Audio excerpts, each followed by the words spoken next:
Hello, मैं हूं doctor Mazhar Hussain from DMH functional medicine. आज का मौजू है magnesium, insulin resistance and diabetes. ये वीडियो फ़क्त इंफॉर्मेशनल और एजुकेशनल पर्पस के लिए है। अगर आपको कोई हेल्थ इश्यूज़ है तो अपने डॉक्टर से रजू कीजिए या हमसे भी रब्ता कीजिए। हम ऑनलाइन कंसल्टेशंस करते हैं और पूरी दुनिया से भी पेशेंट्स हैं। So it's not an issue, you can speak to us. लेकिन इस वीडियो में आपने अपने हेल्थ के बारे में कोई फ़ैसला नहीं करना, वो आपने डॉक्टर के मशवरे के साथ ही करना है। अच्छा, जो इंसुलिन रेजिस्टेंस है, डायबिटीज़ है, उसमें उसकी डेवलपमेंट में बहुत सारे माइक्रोन्यूट्रिएंट्स का एक बहुत अहम किरदार होता है। तो आज का मौजू बेशक मैग्नीशियम है, लेकिन सिर्फ मैग्नीशियम का इसमें किरदार नहीं है। बहुत सारे और भी ऐसे माइक्रोन्यूट्रिएंट्स हैं, और आप जो हमारी बाकी वीडियोस हैं उनको भी चेक करें ताकि आपको मज़ीद मालूमात मिले कि मैग्नीशियम या ये दूसरे माइक्रोन्यूट्रिएंट्स हैं उनका क्या किरदार है इंसुलिन रेजिस्टेंस में और डायबिटीज़ में। तो इंडिया से हमारी कुछ लिमिटेड इन्फॉर्मेशन है मैग्नीशियम के हवाले से कि कितने लोगों को डिफिशिएंसी है। कुछ स्टडीज़ के मुताबिक इवन अमेरिका में up to 80% of the population में बी मैग्नीशियम डिफिशेंट। कुछ और स्टडीज़ के मुताबिक शायद इससे कम फिगर है, पर it's quite a substantial number of people that are magnesium deficient. तो ये डेवलप कंट्रीज़ के हालात हैं, तो आगे से इंडिया बाकी डेवलपिंग कंट्रीज़ में क्या हालात हैं वो आप खुद ही अंदाज़ा लगा सकते हैं। एक स्टडी के मुताबिक 60% लोगों जो लोग हैं उनमें उनकी खुराक में मैग्नीशियम की कमी है। और कुछ स्टडीज़ के मुताबिक जो शहरों में खुराक है वहाँ पर मैग्नीशियम की मिक़दार भी कम है। कुछ स्टडीज़ के मुताबिक 40% औरतों से ज़ाहिद उनमें मैग्नीशियम की कमी है। तो मैग्नीशियम की कमी अगर आपकी प्रेगनेंसी के दौरान होगी, उसकी वजह से आपको काफ़ी सारे इश्यूज़ भी पेश आ सकते हैं। शीज़त भी हो सकती है, प्री इक्लेम्सिया भी हो सकता है, और भी काफ़ी इश्यूज़ हो सकते हैं। ब्लड प्रेशर भी आपका बढ़ सकता है। सो मैग्नीशियम का डिफिशिएंट होना प्रेगनेंसी में यह हरगिज़ कोई अच्छी बात नहीं है। कई मेडिकेशन है जिसकी वजह से हो सकता है आपकी मैग्नीशियम डिफिशिएंसी हो। प्रोटॉन पंप इनहिबिटर्स जो कि अक्सर इस्तेमाल होती हैं इसके लिए, जब आपकी स्टमक एसिडिटी को ट्रीट करने के लिए, उसको कम करने के लिए इस्तेमाल होती है। हालांकि अमूमन इसकी ज़रूरत नहीं है। प्रोटॉन पंप इनहिबिटर्स के बग़ैर भी आप अपने स्टमक इश्यूज़ को हल कर सकते हैं, मगर ये बहुत ज़्यादा इस्तेमाल हो रही है और इसकी वजह से भी आपको मैग्नीशियम की डिफिशिएंसी हो सकती है। थायसिस डायरेटिक्स जो हैं ये इस्तेमाल होते हैं ब्लड प्रेशर में ख़ुसूसी तौर पर, या अगर आपको इडीमा हो रहा है, टांगें में सोजिश हो रही है, तो उस सूरत में भी थायसिस डायरेटिक्स इस्तेमाल होते हैं। लूप डायरेटिक्स उतना ज़्यादा नहीं इस्तेमाल होता है, मगर उनकी वजह से भी आपको मैग्नीशियम की डिफिशिएंसी हो सकती है। और शायद मुझे मेटफॉर्मिन का ज़िक्र पहले करना चाहिए था, चूँकि मेटफॉर्मिन जो है ये हम बहुत सारे पेशेंट्स को देते हैं जिनको इंसुलिन रेजिस्टेंस है, अगर उनको पॉलीसिस्टिक ओवेरियन सिंड्रोम है, अगर उनको डायबिटीज़ है, तो अक्सर औक़ात मेटफॉर्मिन जो है इस्तेमाल होती है। और मेटफॉर्मिन की वजह से भी आपको मैग्नीशियम डिफिशिएंसी हो सकती है, और ये एक विशियस साइकिल से पैदा हो सकता है कि आपको इंसुलिन रेजिस्टेंस की वजह से या उसके असरात की वजह से या डायबिटीज़ की वजह से आपको मेटफॉर्मिन दी जा रही है। मेटफॉर्मिन की वजह से आपको मज़ीद मैग्नीशियम की इश्यूज़ हो रहे हैं, and it just goes into a vicious cycle. अब याद रहे ये इंसुलिन रेजिस्टेंस जो है ये प्री स्टेज है। टाइप 2 डायबिटीज़ होने से पहले आप पहले इंसुलिन रेजिस्टेंस से गुजरेंगे, जहाँ आपकी बॉडी जो है इंसुलिन पे रिएक्ट नहीं करती या उतना रिएक्शन नहीं देती, उतना असर नहीं हो रहा इंसुलिन का जो होना चाहिए, जिसकी वजह से फिर आपका लबलबा जो है वो आपकी इंसुलिन प्रोडक्शन को बढ़ाएगा ताकि आपके ब्लड शुगर लेवल्स मेंटेन हो। तो काफ़ी साल तक लबलबा जो है आपकी इंसुलिन प्रोडक्शन को बढ़ाता जाएगा और आपके शुगर को मेंटेन रखेगा। लेकिन जब इंसुलिन बढ़ेगी तो आपका मोटापा भी बढ़ सकता है, ब्लड प्रेशर भी बढ़ सकता है, थकावट हो सकती है, स्लीप डिसऑर्डर हो सकते हैं, आपको सेक्सुअल प्रॉब्लम्स हो सकते हैं, आपको इरेगुलर पीरियड्स हो सकते हैं, इनफर्टिलिटी हो सकती है। तो इंसुलिन रेजिस्टेंस से वाबस्ता बहुत सारी बीमारियां हैं। तो इंसुलिन रेजिस्टेंस जब हद से बढ़ जाती है और लबलबा इतनी इंसुलिन प्रोड्यूस कर पाता कि आपकी इंसुलिन रेजिस्टेंस को ओवरकम कर सके, तो आपका शुगर लेवल बढ़ने लगता है। تو یہ ہے اس کا ایک بہت گہرا تعلق ہے انسولین ریزسٹنس کا اور ٹائپ 2 ڈائبٹیز کا. آگے کئی ساری بیماریاں ایسی ہیں جس کی وجہ سے آپ کو میگنیشیم کی کمی ہو سکتی ہے. اگر آپ کو شوگر ہے، کڈنی ڈیزیز ہے، تو اس میں آپ کی انسولین کی میگنیشیم کی کمی ہو سکتی ہے. اگر آپ کو گیسٹرو انٹسٹینل ڈس آرڈرس ہیں یا آپ شراب نوشی کرتے ہیں، اس کی وجہ سے بھی میگنیشیم کا ایشو ہو سکتا ہے. اب میگنیشیم کا باڈی میں کیا کردار ہے، اتنے زیادہ کہ ان سب کا بیان کیا ہی نہیں جا سکتا. It doesn't make any sense کہ میں ادھر کھڑے ہو کر یہ کوشش کروں کہ آپ کو 300 ریاکشنز کے بارے میں بتاؤں، اور مجھے خود بھی نہیں اتنے ریاکشنز کا پتہ. بہرحال 300 سے زائد انزیمیٹک ریاکشنز میں میگنیشیم ایک کو فیکٹر ہے، یعنی کہ آپ کی باڈی کی فنکشنز کے لیے میگنیشیم کا ایک بہت ہی اہم کردار ہے. تو اس میں ایک یہ بھی اس کی اہمیت ہے کہ یہ انسولین پروڈکشن اور انسولین کی سیکریشن میں میگنیشیم کا ایک کردار ہے. اور اسی طرح ہی انسولین ریسیپٹر جو انٹرا سیلولر، یہ انسولین پینکریاس سے ریلیز ہوگی، بلڈ کے تھرو جائے گی مختلف سیلز میں. سیلز کے اوپر ایک وہ سیٹ ہوتی ہے، اس کی جگہ ہوتی ہے، وہاں جا کر جب لگے گی تو یہ سیل کے اندر آرڈرز دے گی کہ آپ نے یہ کام کرنے، آپ نے شوگر انٹیک بڑھانی ہے. تو اگر آپ کو میگنیشیم کی کمی ہوگی تو جو سیل کے اندر ریاکشنز ہیں ان میں ایشوز آ سکتے ہیں، اور جو آرڈرز انسولین دینا چاہ رہا ہے وہ آرڈر شاید مکمل نہ دیے جا سکیں. تو اسی طرح ہی جو گلوکوز کی سٹوریج ہے سیل کے اندر گلائکوجن کی شکل میں، خصوصی طور پر یہ لیور میں اور مسلس میں گلائکوجن سٹور ہوتی ہے، تو اس میں بھی میگنیشیم کا ایک اہم کردار ہے. اس میں اس کا ایک پورا فنکشن ہے. تو اگر آپ کو میگنیشیم کی کمی ہے تو ہو سکتا ہے آپ کے گلوکوز کی سٹوریج اور گلائکوجن پروڈکشن میں خلل پیدا ہو. اچھا، اگر آپ کو میگنیشیم ڈیفیشنسی ہوتی ہے تو وہی پھر بات آگئی کہ جو پوسٹ ریسیپٹر ہے، یعنی کہ جہاں پر آپ کے جو انٹرسیلولر فنکشنز ہیں انسولین کے، اس میں ایشو آ سکتا ہے. آپ کی گلوکوز ٹرانسپورٹیشن میں ایشو آ سکتا ہے، اور ایون گلوکوز یوٹیلائزیشن میں بھی ایشو آ سکتا ہے، جس کی وجہ سے آپ کی انسولین ریزسٹنس بڑھ سکتی ہے، اور انسولین ریزسٹنس پھر آگے جا کر ڈائبٹیز کی شکل میں بھی آپ کو پریزنٹ کر سکتی ہے. میگنیشیم کی وجہ سے آپ کو انکریز آکسیڈیٹیو سٹریس، انفلیمیشن اور انڈوتھیلیل ڈسفنکشن ہو سکتی ہے.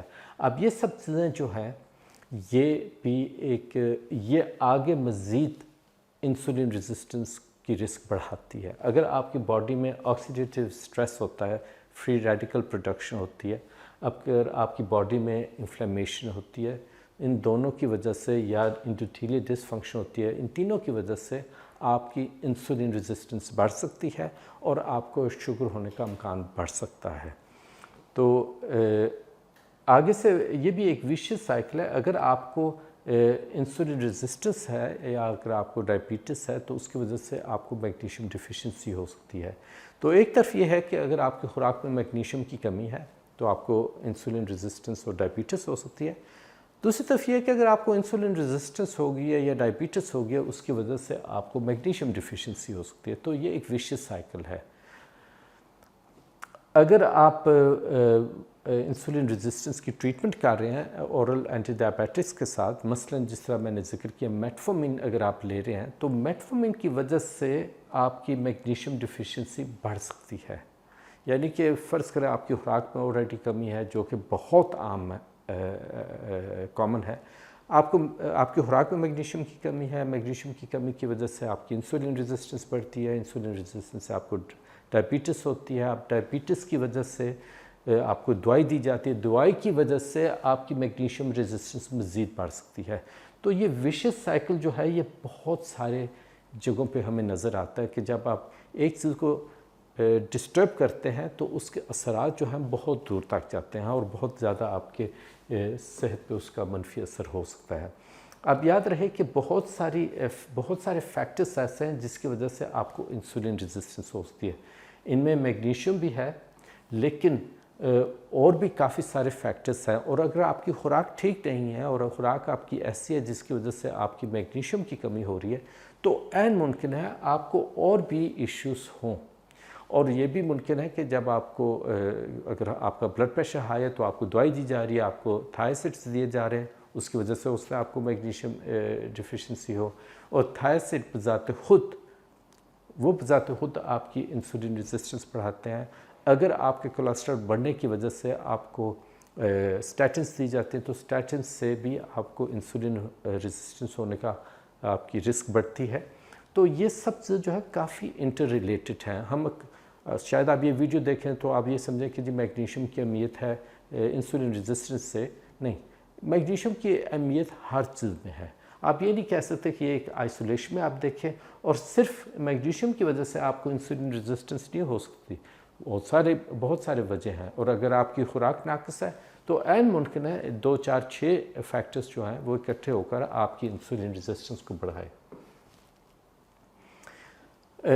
میگنیشیم جو ہے جیسا کہ میں نے کہا کہ یہ صرف اس کے 300 سے زائد انزیمیٹک ریاکشنز میں یہ کو فیکٹر ہے کہ اہم کردار اس کا ہے، تو یہ صرف انسولین ریزسٹنس یا ڈائبٹیز کے حوالے سے آپ میگنیشیم کو مت دیکھیں، یہ بہت سارے فنکشنز میں، باڈی کے فنکشنز میں اس کا ایک اہم کردار ہے۔ یہ بیسکلی 50 سے 60% جو ہے میگنیشیم وہ سٹور ہوتا ہے بونز میں، 40 to 50%۔ اس پہ کچھ ڈیبیٹ ہے کہ یہ ایکچوئل نمبر کیا ہے، کچھ کا کہنا کہ اس سے کافی زیادہ بون میں سٹوریج ہوتی ہے، بہرحال سم وے اراؤنڈ دیٹ۔ 40-50% جو ہے وہ انٹرسیلولرلی سٹور ہوتا ہے، اور اسپیشلی یہ ہارٹ، برین اور اسکیلیٹل مسلز میں، اور وہاں پر یہ انرجی پروڈکشن میں اور پروٹین سنتھسس اور سیل سگنلنگ میں استعمال ہوگا۔ اب ہارٹ جو ہے وہ کانسٹنٹلی کام کر رہا ہے، ہمارے مسلز بھی ایکٹیو ہیں، ایون اگر ہم فزیکلی ایکٹیو بہت زیادہ نہ ہوں لیکن مسلز جو ہیں ہر وقت ایکٹیویٹی میں ہوتے ہیں، تو یہ انرجی پروڈکشن میں بہت ایک اہم کردار ادا کر رہا ہے، اور برین میں سیل سگنلنگ کے لیے بھی ایک بہت اہم اس کا کردار ہے۔ تو کافی ساری بون میں سٹوریج ہے، کچھ انٹر سیلولرلی بھی کافی زیادہ ہے، اور ایکسٹرا سیلولرلی صرف 2% ہے، ٹھیک ہے۔ اب سیرم میں جو خون میں ہم چیک کرتے ہیں وہ لیس دین 1% ہے۔ اب یاد یہ رہے کہ ہم اکثر میگنیشیم چیک کرتے ہیں سیرم میں، بلڈ میں چیک کرتے ہیں۔ اب چونکہ باڈی کے لیے بہت ہی زیادہ ضروری ہے کہ آپ کا سیرم میگنیشیم لیول جو ہے وہ مینٹین رہے، تو ہو سکتا ہے آپ یہ سمجھیں کہ نہیں میرا تو میگنیشیم بہت زبردست آ رہا ہے، ود ان نارمل رینجز آ رہا ہے، تو مجھے تو میگنیشیم کا مسئلہ نہیں۔ عین ممکن ہے آپ کو میگنیشیم کا مسئلہ ہو، چونکہ باڈی ہارٹ اور مسلز کے لیے اور آپ کے برین کے لیے آپ کے لیول کو مینٹین رکھے گی، اور وہ کیسے مینٹین رکھے گی کہ وہ بون سے یا سیلز کے اندر سے وہ باہر نکالے گی تاکہ آپ کا سیرم لیول برقرار رہے۔ جب آپ کی وہ لیول پہ آپ کی میگنیشیم ڈیفیشنسی پہنچ جاتی ہے کہ باڈی ایون ان جگہوں سے، ان سٹور سے استعمال کر کے بھی آپ کی body blood magnesium level, serum magnesium level کو مینٹین نہیں کر پاتی، تو آپ سمجھیں نہایت زیادہ آپ کو میگنیشیم ڈیفیشنسی ہے۔ تو دوسری بات یہ ہے کہ سب سے بہتر یہ ہے کہ اگر آپ نے میگنیشیم چیک کرنا ہے تو وہ انٹرا سیلولرلی چیک کریں، مگر یہ ہر لیب میں اویلیبل نہیں ہے فیسیلٹی، تو یہ مجبوراً ہمیں پھر سیرم میگنیشیم استعمال کرنا پڑتا ہے، but it's not a true reflection of your magnesium status, یہ یاد رہے۔ ہاں، اگر آپ کا ٹوٹلی اگر ڈی رینج آتا ہے، بہت ہی لو آتا ہے، تو یہ پھر کہا جا سکتا ہے یہ آپ کو ڈیفینیٹلی میگنیشیم ڈیفیشنسی ہے، بٹ ود ان رینج، ضرور نہیں کہ ود ان رینج ہو تو آپ کو میگنیشیم کی ڈیفیشنسی نہ ہو، چونکہ باڈی کے لیے یہ اتنی ضروری چیز ہے کہ یہ آپ کے بون سے بھی میگنیشیم نکال کر آپ کے بلڈ کا لیول جو ہے برقرار رکھے گی۔ اگر آپ نارمل رینج کو دیکھیں تو موسٹ لیبس جو ہیں وہ تقریباً یہی کہیں گے 1.6 to 2.3 ملی گرامز پر ڈیسی لیٹر آپ کا رینج ہونا چاہیے، مگر فنکشنل میڈیسن میں ہم صرف نارمل نہیں دیکھنا چاہتے، ہم یہ نہیں دیکھنا چاہتے کہ باقی لوگوں میں کیا ہے، ہم یہ دیکھنا چاہتے ہیں آپ کی باڈی کی زبردست فنکشننگ کے لیے کیا لیول چاہیے۔ ایک گاڑی ہے جس کی ایوریج ہونی چاہیے مائلیج 17 کلومیٹرز پر لیٹر، اب وہ اگر 12 کر رہی ہے تو چل رہی ہے مگر it's not an optimal situation. اسی طرح ہی اب 1.6 سے فنکشننگ تو ہے you might be able to work and things may work out. लेकिन हो सकता है थकन हो, पट्टों में दर्द हो सकता है नींद आपकी डिस्टर्ब हो सकता है आपके कॉन्स्टिपेशन हो सकता है थकन थकावट हो सकता है एरिथमिया वगैरह हो कुछ, तो बाकी आप शायद ये समझे कि मैं ठीक हूँ, हो सकता है आपका ब्लड प्रेशर बढ़ा हुआ हो, तो गाड़ी चल रही है, आप चल रहे हैं मगर ऑप्टिमल लेवल पे नहीं। तो हम चाहते हैं अगर सीरम मैग्नीशियम को देखा जाए 2.2 to 2.5 मिलीग्राम्स पर डेसीलीटर, सबसे बेहतर जैसे मैंने कहा है वो ये है कि अगर आप सेल के अंदर मेजर कर लें, अगर आपके लैब में ये फैसिलिटी है, that is even a better option. 80% तक जो मैग्नीशियम है हमारी खुराक में वो प्रोसेसिंग में ज़ाया होती है। तो अगर आप प्रोसेस फूड खाते हैं तो बहुत ज़्यादा चांसेस हैं कि आपको मैग्नीशियम की कमी होगी। अब विटामिन डी की कमी इंडिया में बहुत आम है, बहुत ही ज़्यादा आम है। कौन से लोग हैं जिनको विटामिन डी की कमी नहीं है? अब अगर आपको विटामिन डी की कमी है, आपने वो चेक नहीं किया, आपने मैग्नीशियम चेक किया, हो सकता है आपका मैग्नीशियम 2.2, 2.3 आ जाए, तो आप समझें कि मैग्नीशियम तो मेरा ज़बरदस्त है, वो तो मसला नहीं है। अब आपने जब आप अपनी विटामिन डी लेवल को ठीक करने लगेंगे तो आपका मैग्नीशियम ड्रॉप होगा। जब विटामिन डी इस्तेमाल करते हैं तो विटामिन डी की conversion from the inactive to the active form requires magnesium. जब आप विटामिन डी इंटेक बढ़ाते हैं या आप सप्लीमेंट लेते हैं तो आपका मैग्नीशियम लेवल ड्रॉप हो सकता है। सो विटामिन डी की कमी की वजह से you can have a masked magnesium deficiency, कि आपको लगेगा मुझे मैग्नीशियम डिफिशिएंसी का कोई मसला नहीं, लेकिन एक्चुअली है मसला चूँकि आपकी विटामिन डी लो है। जब आप वो नॉर्मल करेंगे आपका मैग्नीशियम ड्रॉप होगा, तो आप शायद वो चेक ही ना करें, वो तो मैंने चेक कर लिया था, वो तो नॉर्मल था। No, so you have to be careful if you're supplementing with vitamin D, which you should in most cases. Most people need supplementation with vitamin D. But when you supplement with vitamin D, you have to be careful that your magnesium doesn't drop. And in some cases, मैं recommend करता हूँ कि आप 2-3-4 हफ्ते के लिए magnesium पहले अपना बढ़ाएं और फिर विटामिन डी शुरू करें। जब आप vitamin D, magnesium, calcium, phosphorus and parathyroid hormone का एक बहुत गहरा लिंक है, तो मैं अक्सर कोशिश ये करता हूँ कि parathyroid hormone, calcium, phosphorus,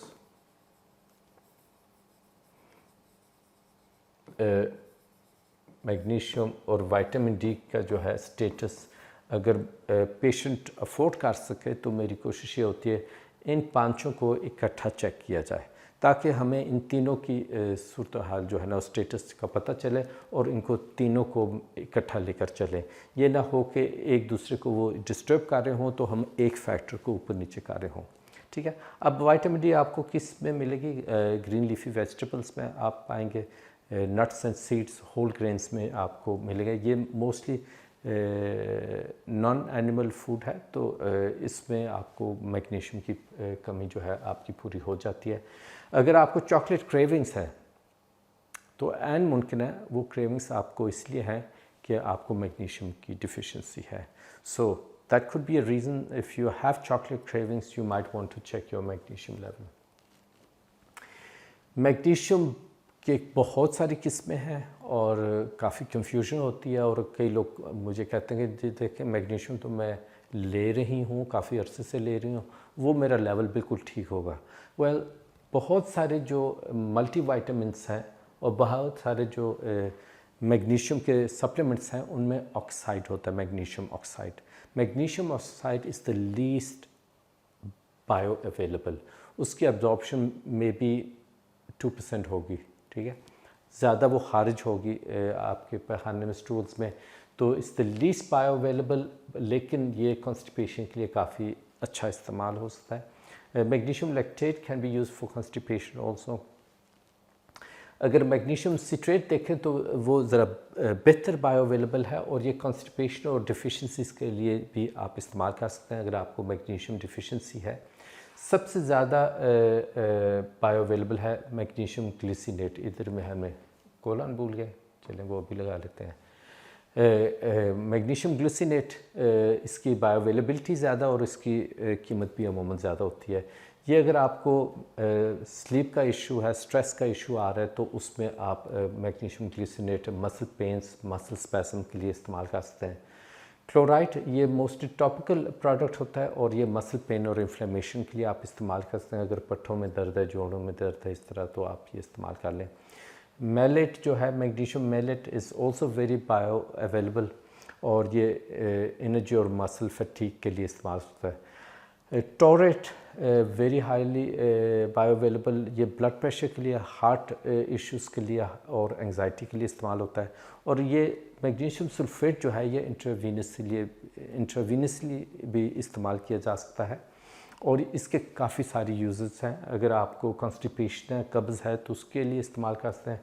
pre क्लैम्सिया जो प्रेगनेंसी के दौरान औरतों में अगर ब्लड प्रेशर बढ़ता है तो उसका काफ़ी सीवियर इश्यूज आ सकते हैं। प्री क्लैम्सिया के साथ आपको सीजर्स वगैरह भी हो सकते हैं, बच्चे पे काफ़ी बहुत ज़्यादा मनफी असर भी पड़ सकता है, औरतों का ब्लड प्रेशर भी बढ़ सकता है। तो मैग्नीशियम सल्फेट जो है वो प्री क्लैम्सिया सीजर्स के लिए भी इस्तेमाल होता है और जब आपका ब्लड प्रेशर बढ़ता है प्रेगनेंसी में तब भी आप मैग्नीशियम सल्फेट इस्तेमाल कर सकते हैं। अगर आपको हार्ट अरिथमिया है, एट्रियल फिब्रिलेशन या और अरिथमिया है, तो हो सकता है आपको मैग्नीशियम डिफिशिएंसी हो और वहाँ पर मैग्नीशियम सल्फेट का भी किरदार होता है। मैग्नीशियम सल्फेट आप बहुत सारी और भी सिचुएशंस में इस्तेमाल कर सकते हैं, तो मेडिकल कंडीशंस में ये बाकायदा इस्तेमाल होता है। तो ये थी हमारी वीडियो मैग्नीशियम पे, इंसुलिन रेजिस्टेंस एंड डायबिटीज़ पे। जैसा कि मैंने बताया इधर, magnesium is very critical for your health. Insulin resistance पे हम आज बात कर रहे हैं, डायबिटीज़ पे बात कर रहे हैं, मगर आपके थायराइड फंक्शन के लिए, आपके बोन हेल्थ के लिए, आपकी किडनी हेल्थ के लिए, आपके मसल हेल्थ के लिए, आपके ब्रेन हेल्थ के लिए, और इसकी कमी की वजह से आपको डिप्रेशन भी हो सकती है, थकावट भी हो सकती है, कॉन्स्टिपेशन भी हो सकती है। बहुत सारे इश्यूज हैं जो मैग्नीशियम डिफिशिएंसी से वाबस्ता हैं, तो इसे इग्नोर नहीं करना। और सिर्फ ये नहीं कि आप ये सोचें कि ठीक है मुझे तो इंसुलिन रेजिस्टेंस नहीं है, मुझे डायबिटीज़ नहीं है, तो मुझे क्या ज़रूरत है। हाँ, अगर आपको कॉन्स्टिपेशन है, डिप्रेशन के शिकार हैं, एंग्जाइटी के शिकार हैं, अगर आपको सीजर्स होते हैं, तो बहुत सारे कंडीशंस ऐसी हैं जहाँ पर आपको मैग्नीशियम का इशू हो सकता है। और स्टडीज़ के मुताबिक बहुत सारे लोग जो हैं वो मैग्नीशियम डिफिशिएंट हैं। इंडिया में भी बहुत सारे लोग हैं जिनको मैग्नीशियम का मसला है। तो ये वीडियो शेयर कीजिए अपनी फैमिली में, दोस्तों में, नेटवर्क में, क्योंकि ऐन मुमकिन है कि आपकी फैमिली में ही कई लोग ऐसे हों जिनको मैग्नीशियम की कमी हो, उसकी वजह से वो सफ़र कर रहे हों और उनका लेवल चेक ही नहीं हुआ। जैसा कि मैंने कहा कि आपका लेवल होना चाहिए 2.2 और 2.5 के दरमियान मिलीग्राम्स पर डेसीलीटर। अगर आप इंट्रासेलुलरली चेक कर सकते हैं तो वो ज़्यादा बेहतर है, लेकिन काफ़ी जगहों पे ये फैसिलिटी अवेलेबल नहीं है। बहरहाल इस वीडियो को शेयर कीजिए, इसे लाइक कीजिए और हमारे चैनल को सब्सक्राइब कीजिए और नोटिफिकेशन बेल को क्लिक कीजिए ताकि आपको अपडेट्स मिलती रहें जैसे जैसे हम नए वीडियोस बनाते हैं। और नीचे में आप कमेंट भी ज़रूर कीजिए कि आपको ये वीडियो कैसे लगी। अगर आप किसी खास मौजू पे चाहते हैं कि मैं बात करूं तो उसमें भी आप कमेंट दे सकते हैं नीचे से। तो हमारी इंटरेक्शन रहेगी तो ज़्यादा मज़ा आएगा, मुझे भी मज़ा ज़्यादा आएगा, तो यकीनी तौर पर आपको भी ज़्यादा आएगा। So let's stay in touch, comment down below and I will see you in the next video. Thank you.